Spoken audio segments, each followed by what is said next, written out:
আল্লাহর নবী বললেন, রব্বুল আলামিন বান্দার রূহখানা আল্লাহর কাছে নিয়ে চলে যান। নিয়ে যাওয়ার সময় ফেরেশতারা যদি নেককার হয়, তার রূহখানা নিয়ে যাওয়ার সময় জান্নাতের পোশাক পরাইয়া সুন্দর সুঘ্রাণ মাখাইয়া যখন আসমানের দিকে নিয়ে যায়, তখন আমার আল্লাহর ফেরেশতারা দেখে তামাম আসমান ভরে সুগন্ধ ছড়িয়ে যায়। ফেরেশতারা জিজ্ঞেস করে, হে মালাকুল মউত, তুমি কার রূহ নিয়ে যাও? বলে, অমুকের বেটা অমুক, বড় পরহেজগার, তার সুঘ্রাণ তাকে আহলান সাহলান দিলাম। আল্লাহর আসমানে তাকে নিয়ে যাওয়া হয়। যখন আসমানে নিয়ে যাওয়া হয়, তখন আমার রবের পক্ষ থেকে আওয়াজ আসে, হে আমার বান্দাকে নিয়ে যাও, তার কবরে তার কবরের ভিতরে নিয়ে যাও, তার কবরটাকে জান্নাতের বাগান বানায় দাও। আমি আল্লাহ তার উপরে আজকে খুশি হয়ে গেছি। বলেন সুবহানাল্লাহ।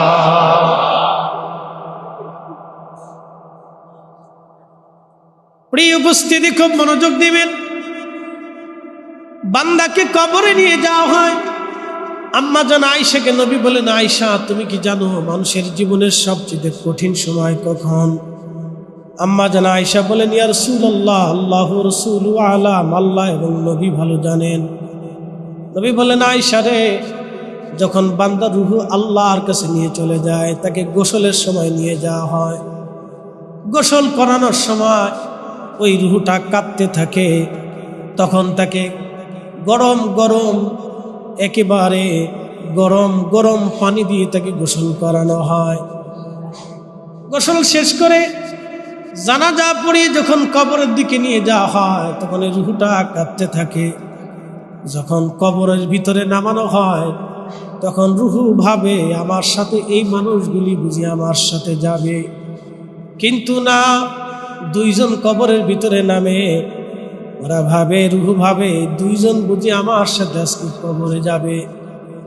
যখন এই দুইজন উঠে চলে আসে, কবরের উপরে মাটি দেওয়া শুরু হয়, তখন আল্লাহর বান্দা রূহটা কাঁদতে থাকে, আহা আমার সন্তান, আমার প্রতিবেশীরা, তোমরা তাড়াতাড়ি আমাকে ভুলে গেলাম, আমাকে একা রেখে চলে যাচ্ছ।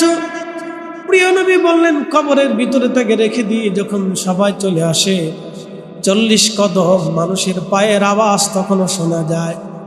ঠিক তখনই দুইজন ফেরেশতা আসে। একজনকে বলা হয় মুনকার, আর একজনের নাম হচ্ছে নাকির। তাদের দেহ হবে কালো বর্ণ, চক্ষু হবে লাল, চক্ষু হবে সবুজ বর্ণের, খুব বিভৎস চেহারা নিয়ে। যদি পাপিষ্ঠ হয়, বিভৎস চেহারা নিয়ে বান্দার কবরে দাঁড়িয়ে যাবে। তাকে কবরে এসে প্রশ্ন করা হবে, মার রাব্বুকা। তখন সে বলবে, লা আদ্রি, আমি কিছুই জানি না। আমাদিনুকা, লা আদ্রি, আমি কিছুই জানি না। মা কুনতা তাকুলু ফি হাদার রাজুল, এই লোক সম্পর্কে তোমার জীবনের বিশ্বাস কি ছিল? তুমি কি জানতে, তুমি কি বলতে, তুমি বলো। ওই দিন কবরের ভিতরে আমার নবীকে দেখানো হবে। কোন কোন মুহাদ্দিস বলেছেন, কবর থেকে আল্লাহ রাসূলের রওজা শরীফ পর্যন্ত পর্দা উন্মুক্ত করে দেওয়া হবে। কবরের ভিতরে নবীকে দেখানো হবে। এই জন্য নবীকে দেখানোর পরেও সে লোক বলবে, লা আদ্রি, আমি কিছুই জানি না। আল্লাহর আকাশ থেকে আওয়াজ আসবে, আমার রব বলবে, আমার এ বান্দা, তার কবরটাকে জাহান্নামের টুকরা বানিয়ে দাও, তার কবর জাহান্নামের দরজা খুলে দাও, তার পায়ে আগুনের বেড়ি পরিয়ে দাও। তার কবরে আযাব শুরু হয়ে যাবে, কঠিন। তাকে সিজ্জিনের ভিতরে ফেলে দেওয়া হবে, বড় কঠিন জায়গা, বড় কঠিন আযাবের জায়গা।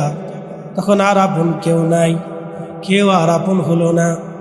এরপরে যদি বান্দা নেককার হয়, আল্লাহর নবী বললেন, নেককার হওয়ার পরে প্রশ্ন করা হবে, মার রাব্বুকা, আমার আল্লাহ তার প্রশ্নটাকে সহজ করে দিবেন।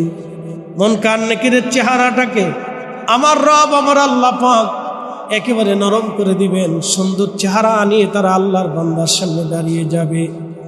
দাঁড়ায় আজ এই আল্লাহর বান্দাকে জিজ্ঞেস করবে, আমার রাব্বুকা, তোমার রবকে?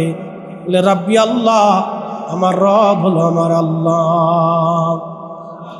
আমাদিনুকা, তোমার দিন কি? বলবে আমার দিন আমার ইসলাম। মা কুনতা তাকুলু ফি হাযার রাজুল, এই লোক সম্পর্কে তুমি কি বলতে? বলে হাযার রাজুল সাইয়্যিদুনা নবিয়ুনা মুহাম্মাদুর রাসূলুল্লাহ সাল্লাল্লাহু আলাইহি ওয়াসাল্লাম। সেই দিন যারা নেককার তারা আল্লাহ রসুলকে দেখতে পারবে, নবী সামনাসামনি থাকবে, নবীকে দেখা যাবে সেই দিন। আহা, এই জন্য পৃথিবীর অনেক বড় বড় বুজুর্গরা খুশি থাকতেন, দুনিয়াতে দেখা পাইলাম না কিন্তু কবরে দেখা হবে। দুনিয়াতে পাইলাম না কিন্তু কবরে পেয়ে যাব। মৃত্যুটাকে আল্লাহর নেককার বান্দারা মৃত্যুটাকে তারা উপহার মনে করে থাকে, যে আমার রবের পক্ষ থেকে আমার জন্য একটা উপহার। দুনিয়ার জঞ্জাল ছেড়ে দিয়ে আল্লাহর সান্নিধ্যে আল্লাহর জিম্মায় আমি চলে যাচ্ছি, আমার আর কোনো চিন্তা নাই।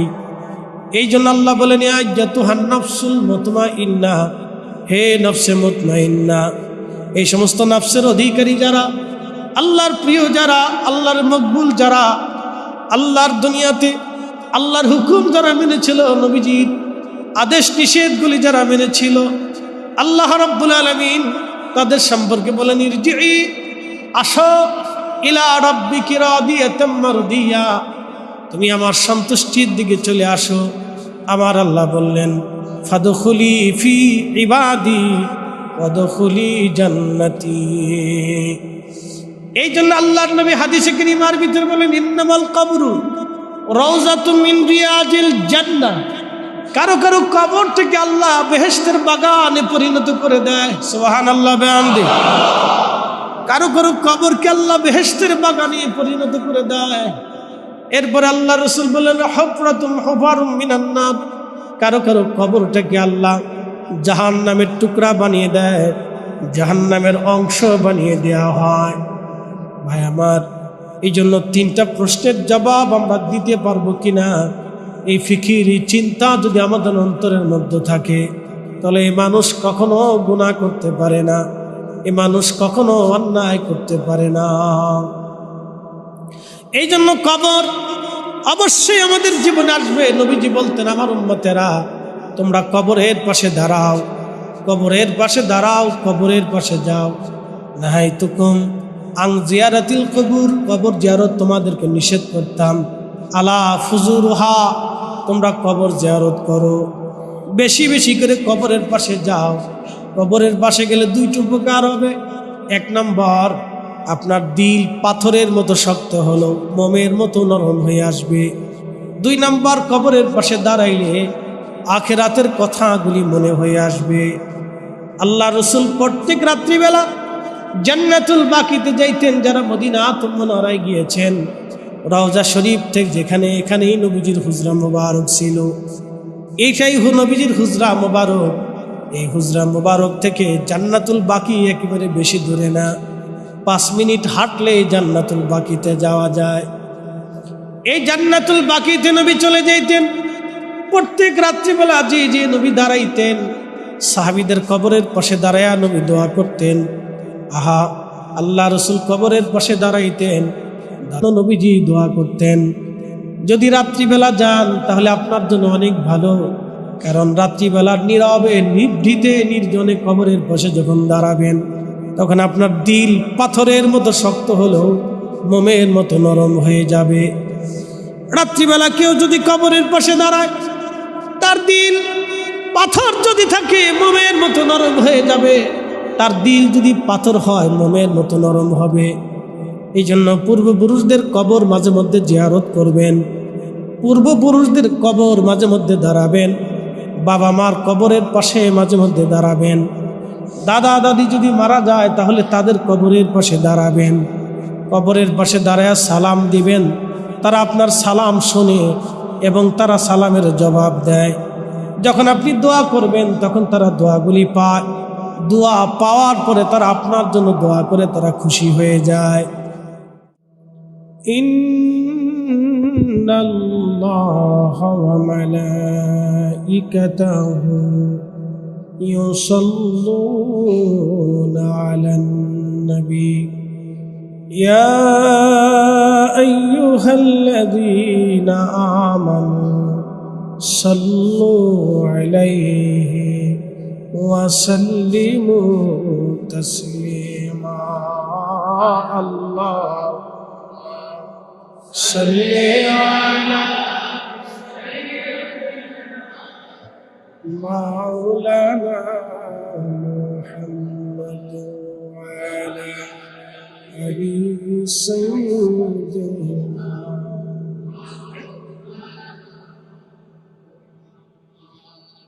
তুমি আল্লাহর প্যারা হাবিব, তোমার তুলনা নাই কেউ আর, তোমার মতো আকাশ ভ্রমণ করেনি কোন পয়গম্বর।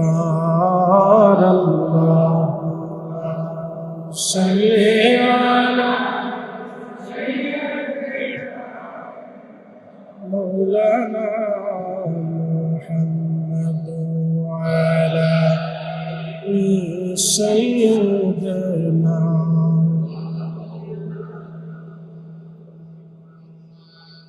বাড়ি বাড়ি করো রে মন, এ বাড়ি ঘর তোমার না,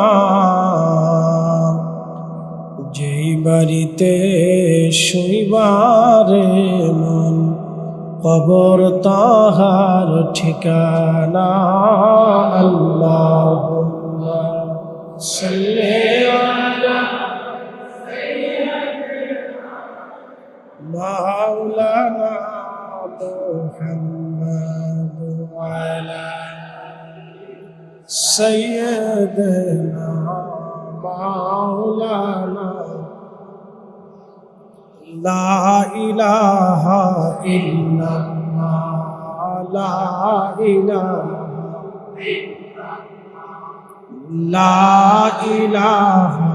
ইল্লাল্লাহ, লা ইলাহা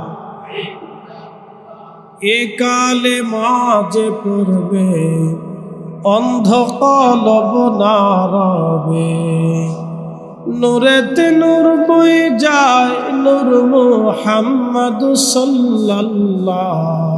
লা ইলাহা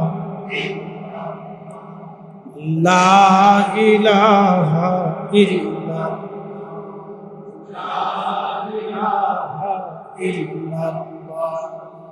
লা ইলাহা ইল্লাল্লাহ মুহাম্মাদুর রাসূলুল্লাহ সাল্লাল্লাহু আলাইহি ওয়াসাল্লাম। কালিমাতুশ শুকর সে রবের আসমানে, যিনি অনেক মানুষের ভিড়ে পবিত্র জুমাতে আল্লাহ মঞ্জুর করেছেন, সেজন্য আল্লাহর আসমানে আমরা শুকরিয়া আদায় করে বলি আলহামদুলিল্লাহ। শুকরিয়া করি সে রবের আসমানে, যিনি শ্রেষ্ঠতম নবী, সর্বকালের সর্বশ্রেষ্ঠ মহামানব, ইমামুল মুরসালিন, রাহমাতুল লিল আলামিন, সাইয়্যিদুল কাউনাইন ওয়াস সাকালাইন, হাবিবুল্লাহ, সাহেবে মাকামে মাহমুদ, সাহেবে হাউজে কাউসার, আল্লাহর সৃষ্টির শ্রেষ্ঠ, তিনি আল্লাহর প্যারা মেহবুবের অনুসারী হিসেবে আল্লাহ আপনাকে আমাকে পছন্দ করেছেন, মঞ্জুর করেছেন। সেই জন্য আল্লাহর আসমানে আমরা একসাথে শুকরিয়া আদায় করে বলি আলহামদুলিল্লাহ। প্রিয় উপস্থিতি, মহাগ্রন্থ পবিত্র কোরআনুল করিম থেকে দুটি আয়াত আপনাদের সামনে উপস্থাপন করেছি। আলোচ্য বিষয়ের উপরে আল্লাহ আলোচনা করার তৌফিক নসিব করুন। পৃথিবীতে আমরা যেই জগতে বসবাস করি, এই জীবনের পরে আমাদের সমাগত আগত খুব আরেকটা জীবন খুব কাছাকাছি। সেই জীবনের নাম কোরআনুল কারীমের ভাষায় বারজাখ। এই বারজাখটাকে বলা হয় মধ্যবর্তী একটা সময়, একটা ক্লান্তি লগ্ন, কিছু সময়ের একটা সময়টাকে বারজাক বলা হয়। কোরআনের অপর আয়াতের ভাষায় যেটাকে বলা হয় হাত্তা জুরতুমুল মাকাবির, কবর বলা হয়। প্রিয় উপস্থিতি, আমাদের এই জীবনের সফর শেষে আমাদেরকে আর একটা জীবনে পদার্পণ করতে হবে। এটার নাম হচ্ছে বারজাখ, কবরের জীবন। তো তারই ধারাবাহিক কিছু আলোচনা, আমাদের এই জীবনের উপরে কিছু আলোচনা আমাদের শুনতে হবে। আমরা আহলুস সুন্নাত ওয়াল জামাতের বিশ্বাসে, এই ধারাতে যারা বিশ্বাসী, আমাদের বিশ্বাস হচ্ছে কবরের জিন্দিগি সত্য, সেখানে কিয়ামত সংঘটিত হওয়ার আগ পর্যন্ত এখানে অবস্থান করতে হবে, সেটাও সত্য। এখানে সওয়াল জবাব আছে, ইল্লিন এবং সিজ্জিন, উচ্চ মাকাম এবং শাস্তির একটা ব্যবস্থা এখানে রাখা হয়েছে, সেটাও সত্য। তো এর উপরে ধারাবাহিক সংক্ষিপ্ত সময়ের ভিতরে কিছু আলোচনা।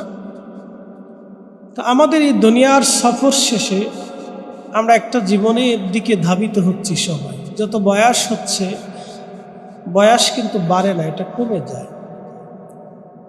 আল্লাহ রসুল বলছেন মানুষকে আল্লাহ দুইটা নিয়ামত দিছে, কিন্তু এই দুইটা নিয়ামতকে মানুষ যথোপযুক্ত ব্যবহার করে না, এবং এই দুইটা নিয়ামতকে মানুষ তার শুকর আদায় করে। একটা হচ্ছে স্বাস্থ্য, মনে রেখেন, সুনান তিরমিজির হাদিস। একটা হচ্ছে স্বাস্থ্য, আর একটা হচ্ছে সময়। মুসলমানদের কাছে এই দুইটা জিনিসের কোনো গুরুত্ব নাই। আপনি দেখেন, এই বলাটা ঠিক না, তারপরেও বলি, উন্নত বিশ্ব যাদেরকে আমরা বলি, ইউরোপিয়ান পশ্চিমা যে সভ্যতা, আমরা সভ্যতার কথা বলে থাকি, তারা দেখবেন সময় এবং স্বাস্থ্যকে বিরাট গুরুত্ব দেয়।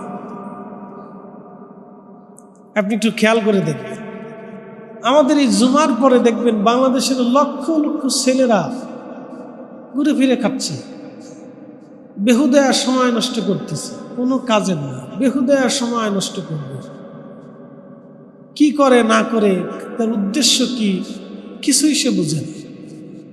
কে এক মানে কি বলবো, আপনার লক্ষ্যহীন উদ্দেশ্য নিয়ে মানুষ, আমাদের ছেলেরা বড় হচ্ছে, লক্ষ লক্ষ ছেলেরা। আপনি দেখলে গা হিম হয়ে আসবে, চিন্তায় আপনার পেরেশানি বাড়বে। কারণ বলে পেরেশানি কি, আমার অসুবিধা কি, আমার তো ছেলে না। কিন্তু আপনার ছেলে না, আপনার তো প্রতিবেশী। মনে রাখবেন, প্রতিবেশীর ঘরে যদি আগুন লাগে, তাহলে আপনার ঘরে কিছুটা হলেও আঁচ লাগে। এই জন্য প্রতিবেশীর ছেলেটা যদি নষ্ট হয়ে যায়, তাহলে সেই ছোঁয়া কিন্তু আপনার ঘরেও লাগতে পারে। আপনি এটাই ট্যাকেল দিবেন না আপনার ভবিষ্যতে চিন্তা করবেন? এই জন্য এটা বুঝতে হবে আপনাকে। তো প্রথম নাম্বার হচ্ছে স্বাস্থ্য।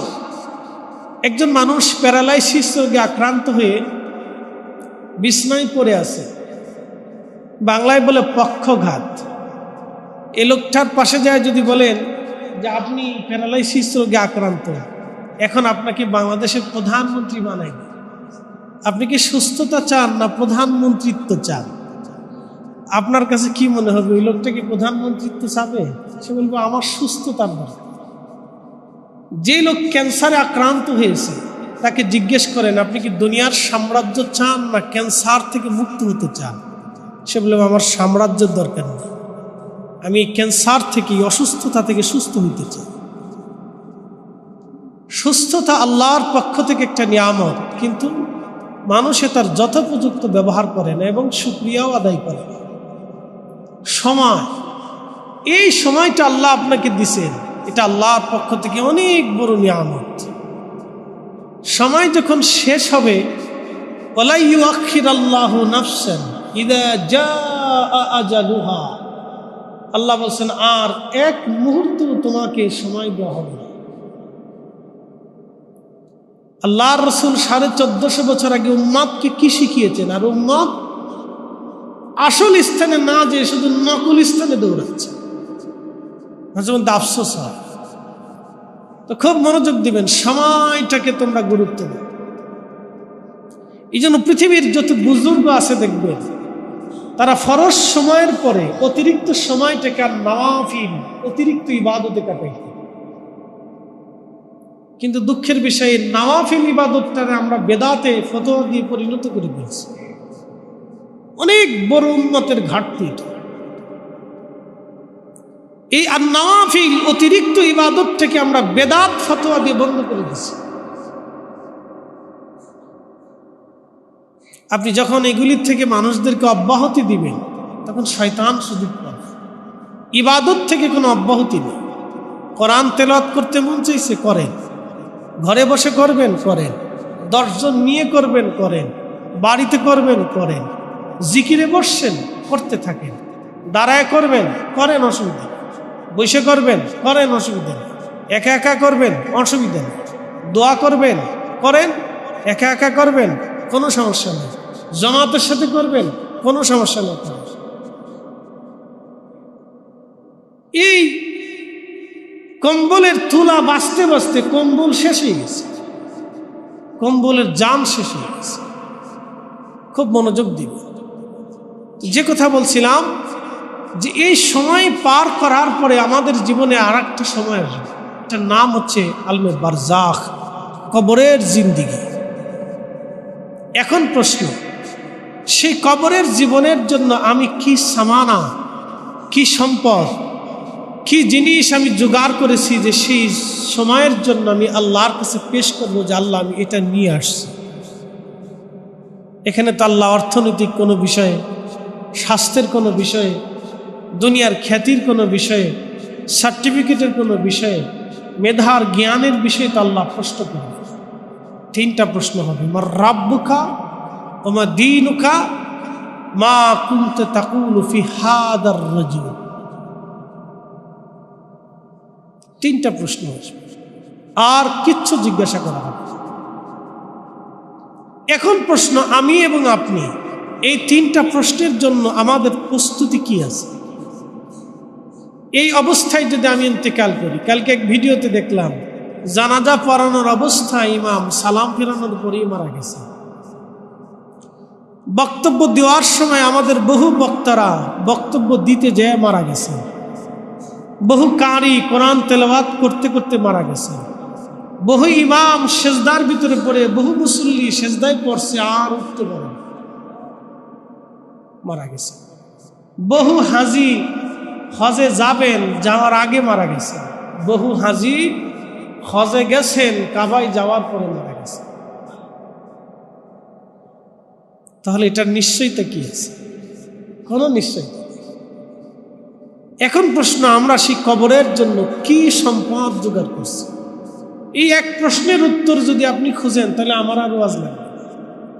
আপনি নিজেই এর উত্তর খুঁজে নিতে পারবেন। শুধু একটি প্রশ্ন জীবনে করবেন যে আগামী মুহূর্তে এখন যদি আমি জুমার সময় মারা যাই, তাহলে রাত 10টার আগেই আমার ফয়সালা হবে। এই আজকের জুমার সময় যদি আমি মারা যাই, তাহলে রাত 10টার আগেই, অথবা সর্বোপরি অনেক দূরে যাওয়ার বাড়ি, তেঁতুলিয়াতে, টেকনাফে, অথবা সুন্দরবনের কোনাতে, অথবা কুয়াকাটাতে, সর্বোচ্চ দূরত্বের কথাই বললাম। যেই দূরত্বগুলিতে যার বাড়ি আছে ঢাকার থেকে, তাকে নিতে নিতে হয়তো রাত হয়ে যাবে। রাতটা হয়তো কাটানো হবে সকাল 10টা-11টার ভিতরেই তার জানাজা কিন্তু হয়ে যাবে। তাহলে সময় কতটুকু? আপনি আজকের জুমা থেকে, আজকের 1টা থেকে আপনি টাইম হিসাব করেন, আগামীকালের 1টা পর্যন্ত 24 ঘন্টা শেষ হয়ে যাবে। এই সময়ের ভিতরে আপনাকে এমন এক অনন্ত পথের যাত্রী হিসেবে আপনাকে দিয়ে দেওয়া হবে, সঙ্গে কেউ যাবে না, কেউ নেই, কেউ নেই। যে বন্ধুর জন্য আপনি অন্যায় করেছিলেন সে আপনার কবরে দেওয়ার পরে সে বিড়ি টানবে। যে সন্তানদের জন্য আপনি সুদ খেয়েছিলেন, ঘুষ খেয়েছিলেন, অন্যায় করেছিলেন, সেই সন্তানরা 3 দিন পরে ভুলে যাবে। মনে রাখবেন, চিরসত্য এটা। এই জন্য আল্লাহর কোরআনের এক আয়াত আল্লাহ বলছেন, ইয়া আইয়ুহাল্লাযীনা আমানু, হে ঈমানদার, লা তুলহিকুম আমওয়ালুকুম ওয়ালা আওলাদুকুম আন যিকরিল্লাহ। সন্তান এবং সম্পদের মোহে পড়ে তোমরা আমাকে ভুলে যেও না। সন্তান এবং সম্পদের মোহে পড়ে তোমরা আমার জিকির, আমার স্মরণ থেকে তোমরা বিচ্যুত হইও না, ভুলে যেও না, সরে যেও না। ওয়া ইয়াফআল যালিকা ফাউলাইকা হুমুল খাসিরুন, ফাউলাইকা হুমুল খাসিরুন। কি সর্বনাশের কথা আল্লাহ বললেন। যদি এহেন কাজ তুমি করো, ফাউলাইকা হুমুল খাসিরুন, তুমি এমন ক্ষতিগ্রস্ত হবে, মহা ক্ষতি তোমার জীবনে বয়ে আনবে, যে ক্ষতি আর পোষানো সম্ভব হবে। এই জন্য মাকবারা, কবরের জিন্দেগি বড় কঠিন। সৈয়দনা উসমান জিন্নুরাইন দুই নূরের অধিকারী ছিলেন। তার ব্যবহারে, তার ভদ্রচিততায়, তার কাজে, তার কর্মে, তার নিষ্ঠায়, তার আমানতদারিতায়, তার ইবাদতে, তার বুজুর্গিতে, তার দানশীলতায়, তার জিন্দেগির সব কিছু দেখে আল্লাহর নবী এতটাই মহাব্বত করতেন। একটা কন্যা শাদী দিলেন। উসমান বলি, ইয়া রাসূলুল্লাহ, এই কন্যা তো আল্লাহ আমার কাছ থেকে নিয়ে চলে গেল। নবী বলেন, আমার আর একটা কন্যা আছে, তুমি তাকেও গ্রহণ করে নাও, আমি তোমাকেই পছন্দ করি। আসতে বললেন কেন? বুঝেন, রসুলের কন্যা, দুইজন নূর কন্যা রসুল তার সাথে ইচ্ছা করে, পছন্দ করে বিবাহ দিয়েছে। এই জন্য তাকে জিন্নুরাইন বলা হয়, দুই নূরের অধিকারী বলা হয়। যিনি দুনিয়ার স্থানে মসজিদে নববীতে নবীজির সামনে বসে নবী ঘোষণা দিয়েছিলেন, উসমান ফিল জান্নাতি, আমার উসমান দুনিয়ার থেকে বেহেশতের সুসংবাদ পেয়েছে।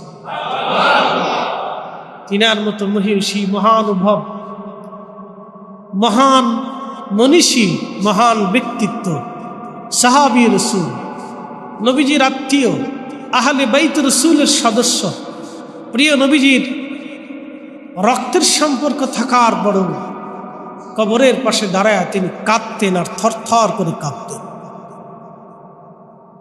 সাহাবে کرام জিজ্ঞেস করলি, ইয়া আমিরাল মুমিনিন, আপনি জান্নাত জাহান্নামের কথা শোনার পরে কাঁদেন না, কিন্তু কবর দেখলে কাঁদেন। উসমান গনি জবাব দিতেন, আমার প্রিয়রা, আমার সাথীরা, আমি আমার মেহবুব নবীর পবিত্র জবান থেকে শুনেছি, এই কবর হচ্ছে মানব জীবনের প্রথম প্রশ্নের জায়গা, প্রথম মঞ্জিল, আখিরাতের প্রথম মঞ্জিল। আমাদের ভাষায় বলা হয় ইমিগ্রেশন সেন্টার, প্রথম মঞ্জিল। এখানে আমাকে জিজ্ঞাসা করা হবে, যদি উত্তর উসমান দিতে না পারে তাহলে উসমানের আখিরাত কঠিন হয়ে যাবে। আমি ভয়ে কাঁদি, আমি কি এইখানের উত্তর দিতে পারবো? বুঝতে পারতেছেন তারা আখিরাতের ব্যাপারে কতটা সতর্ক ছিল। আমার দায়িত্ব হচ্ছে আপনাকে জানানো, আমার সুন্দর ভাষা দিয়ে, আমার তৃতীয় জবান দিয়ে আপনাদেরকে আমি কথা বলে শোনাই। আমার থেকে অনেক বড় বড় আলেম দেশে আছে, আমাকে বছরের পর বছর ধরে পড়ানোর মতো যোগ্যতা বড় বড় আলিম মুহাদ্দিস আমার এই জমিনে আছে, কিন্তু আপনাদের সঙ্গে দাঁড়া করাইছেন আল্লাহ। এই সুযোগটাও আল্লাহ তৈরি করে দিয়েছে। আমার কোনো ক্রেডিট নাই এখানে, সব আল্লাহর ইচ্ছা। আল্লাহ আমাকে দিয়ে এইখানে দাঁড়া করি, রসুলের কথাগুলি, আল্লাহর কালামের কথাগুলি মানুষদেরকে শোনানোর মতো আমাকে আল্লাহ সুযোগ করে দিয়েছে, আমাকে তৌফিক দিয়েছেন, আমার কণ্ঠ দিয়েছেন, আমার মেধা দিয়েছেন। এই জন্য আমি সাজিয়ে গুছিয়ে সুন্দর করে বলতে পারি। আমি আপনাদেরকে সেই চিত্রটা ফুটিয়ে তুলে দেওয়ার চেষ্টা করেছি, যেটা উসমান গনি জিন্নুরাইন দাঁড়িয়ে কবরের পাশে করতেন। প্রিয় উপস্থিতি, অনেক বড় কঠিন জায়গা। দুনিয়ার সফর শেষে আখিরাতের প্রথম রাত হচ্ছে কবর। আপনি একেবারে সঙ্গীহীন, পৃথিবীর কেউ আপনার পাশে নেই, আপনি শুধুই একা, কেউ সাথে নেই। আল্লাহর নবী বললেন, রব্বুল আলামিন বান্দার রূহখানা আল্লাহর কাছে নিয়ে চলে যান।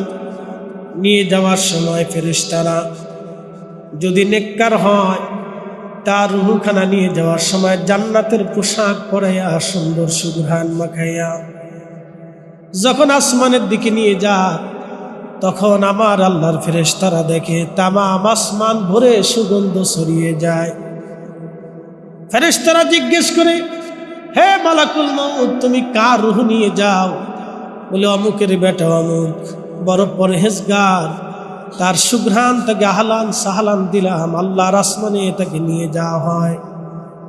যখন আসমানে নিয়ে যাওয়া হয়, তখন আমার রবের পক্ষ থেকে আওয়াজ আসে, হে আমার বান্দাকে নিয়ে যাও, তার কবরে তার কবরের ভিতরে নিয়ে যাও, তার কবরটাকে জান্নাতের বাগান বানায় দাও। আমি আল্লাহ তার উপরে আজকে খুশি হয়ে গেছি। বলেন সুবহানাল্লাহ।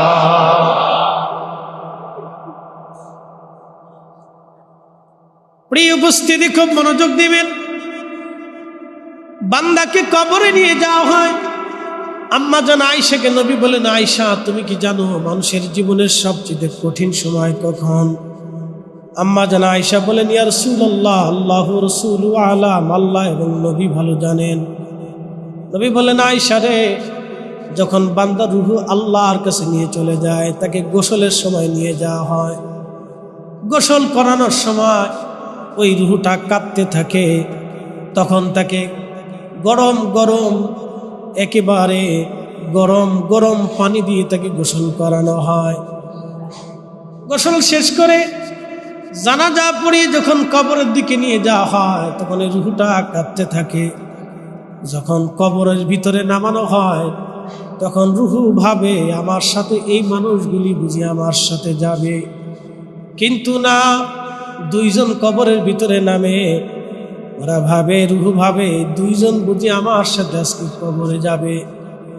যখন এই দুইজন উঠে চলে আসে, কবরের উপরে মাটি দেওয়া শুরু হয়, তখন আল্লাহর বান্দা রূহটা কাঁদতে থাকে, আহা আমার সন্তান, আমার প্রতিবেশীরা, আজ তোমরা তাড়াতাড়ি আমাকে ভুলে গেলাম, আমাকে একা রেখে চলে যাচ্ছ। প্রিয় নবী বললেন, কবরের ভিতরে তাকে রেখে দিয়ে যখন সবাই চলে আসে, 40 কদম মানুষের পায়ের আওয়াজ তখনও শোনা যায়। ঠিক তখনই দুইজন ফেরেশতা আসে। একজনকে বলা হয় মুনকার, আর একজনের নাম হচ্ছে নাকির। তাদের দেহ হবে কালো বর্ণ, চক্ষু হবে লাল, চক্ষু হবে সবুজ বর্ণের, খুব বিভৎস চেহারা নিয়ে। যদি পাপিষ্ঠ হয়, বিভৎস চেহারা নিয়ে বান্দার কবরে দাঁড়িয়ে যাবে। তাকে কবরে এসে প্রশ্ন করা হবে, মার রাব্বুকা। তখন সে বলবে, লা আদ্রি, আমি কিছুই জানি না। আমা দীনুকা, লা আদ্রি, আমি কিছুই জানি না। মা কুনতা তাকুলু ফি হাদার রাজুল, এই লোক সম্পর্কে তোমার জীবনের বিশ্বাস কি ছিল? তুমি কি জানতে, তুমি কি বলতে, তুমি বলো। ওই দিন কবরের ভিতরে আমার নবীকে দেখানো হবে। কোন কোন মুহাদ্দিস বলেছেন, কবর থেকে আল্লাহ রসুলের রওজা শরীফ পর্যন্ত পর্দা উন্মুক্ত করে দেওয়া হবে। কবরের ভিতরে নবীকে দেখানো হবে। এই জন্য নবীকে দেখানোর পরেও সে লোক বলবে, লা আদ্রি, আমি কিছুই জানি না। আল্লাহর আকাশ থেকে আওয়াজ আসবে, আমার রব বলবে, আমার এ বান্দা, তার কবরটাকে জাহান্নামের টুকরা বানিয়ে দাও, তার কবর জাহান্নামের দরজা খুলে দাও, তার পায়ে আগুনের বেড়ি পরিয়ে দাও। তার কবরে আযাব শুরু হয়ে যাবে, কঠিন।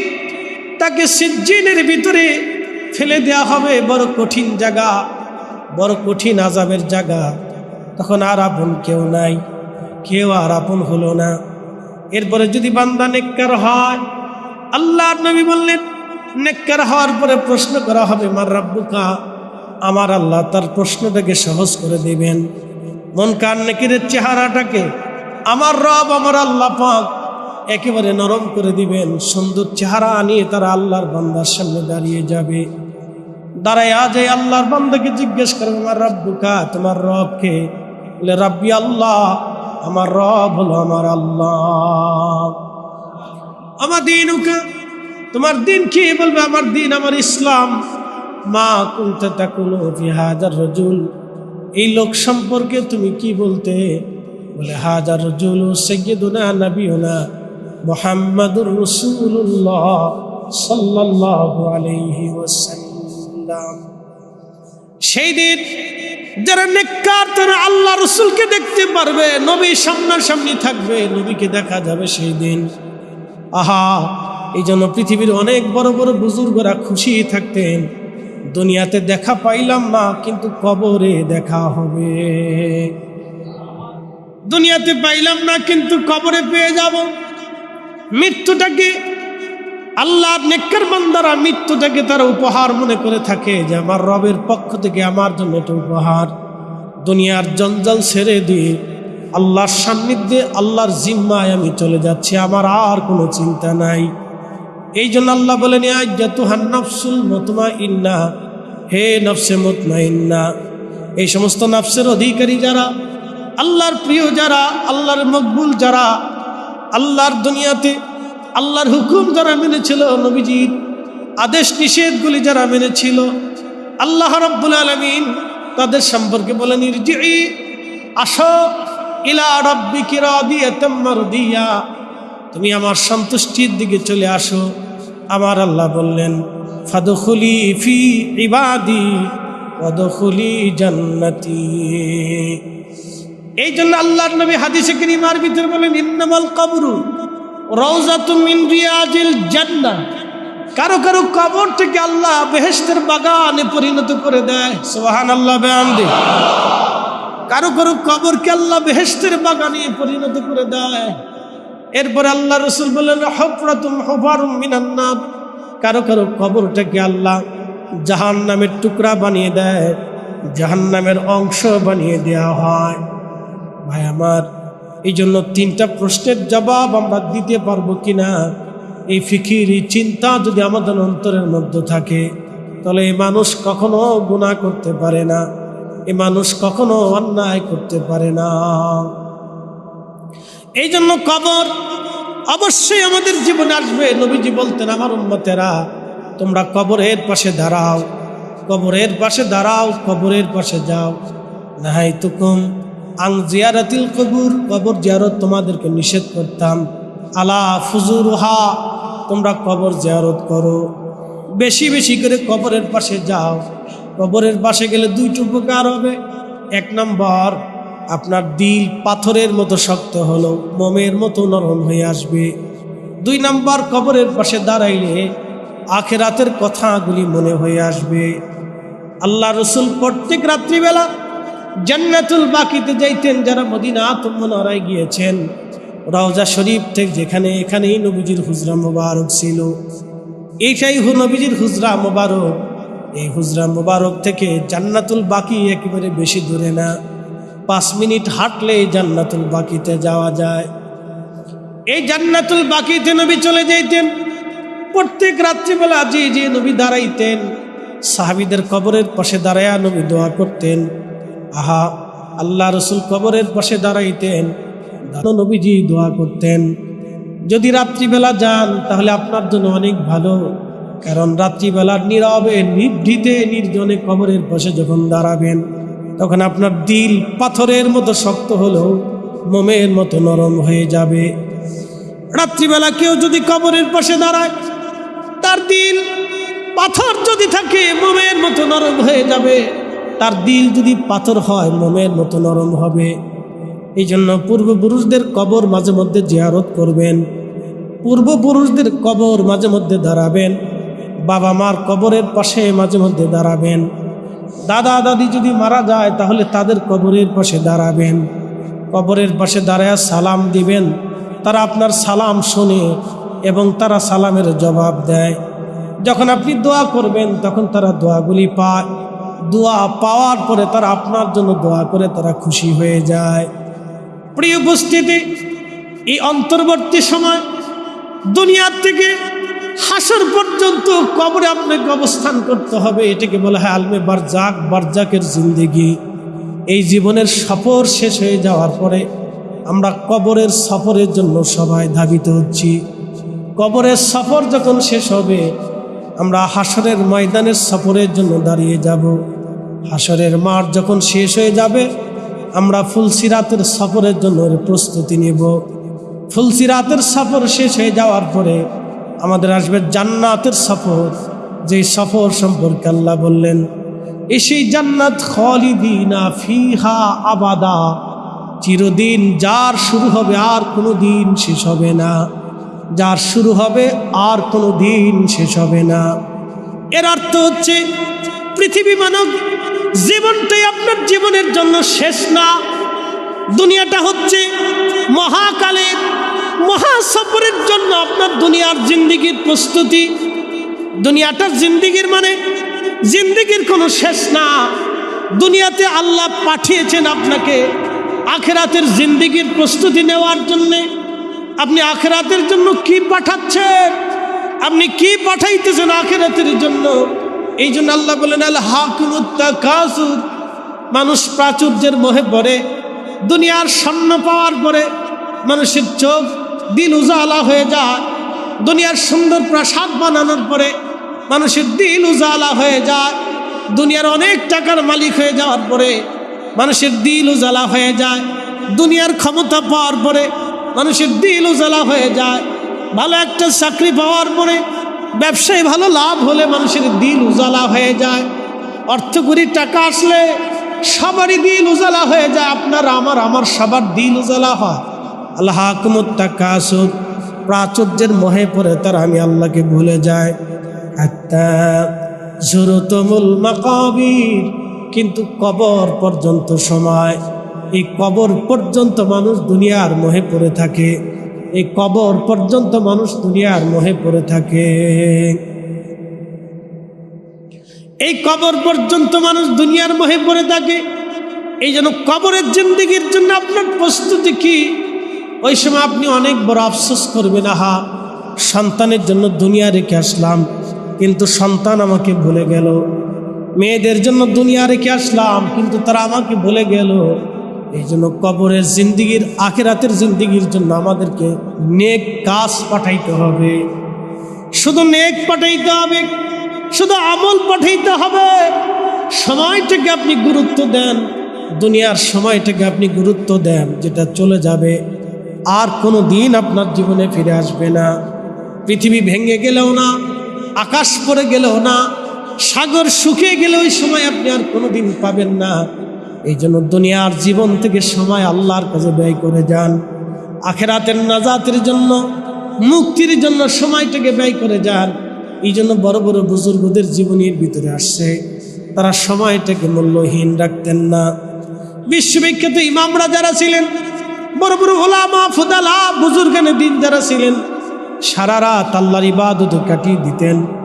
যখনই সময় পাইতেন তখনই নামাজে দাঁড়িয়ে যাইতেন, যখনই সময় পাইতেন তখনই আল্লাহ জিকিরে বসে যাইতেন, যখনই সময় আসতো তখনই কোরআন পড়তে থাকতেন, যখনই সময় আসতো তখনই দুরূদ পড়তে থাকতেন।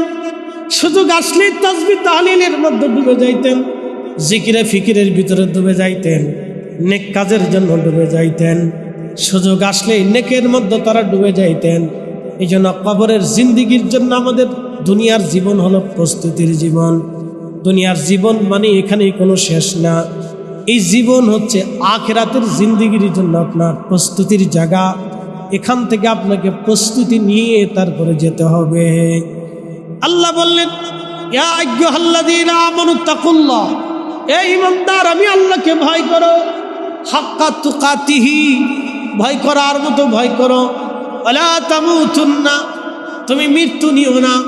ওয়ালা তামুতুন্না, তুমি মৃত্যু নিও না।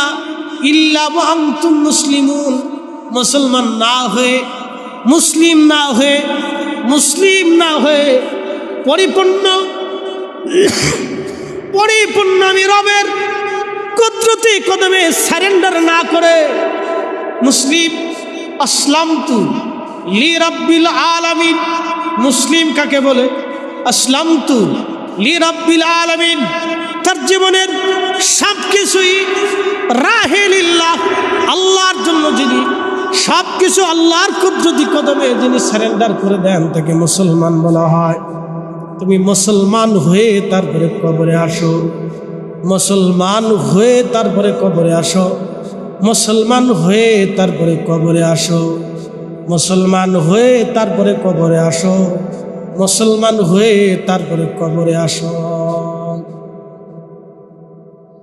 সবাই আপনাকে ভুলে যাবে, কেউ মনে রাখবে না। পাশেই গোরস্থান, হাসনাবাদের গোরস্থান আছে, ইকুরিয়ার গোরস্থান আছে। 100 বছর আগে যারা কবরে দেয়া হলো, যাই দেখেন তার কবরের পাশে দাঁড়ানোর মতো কেউ নাই।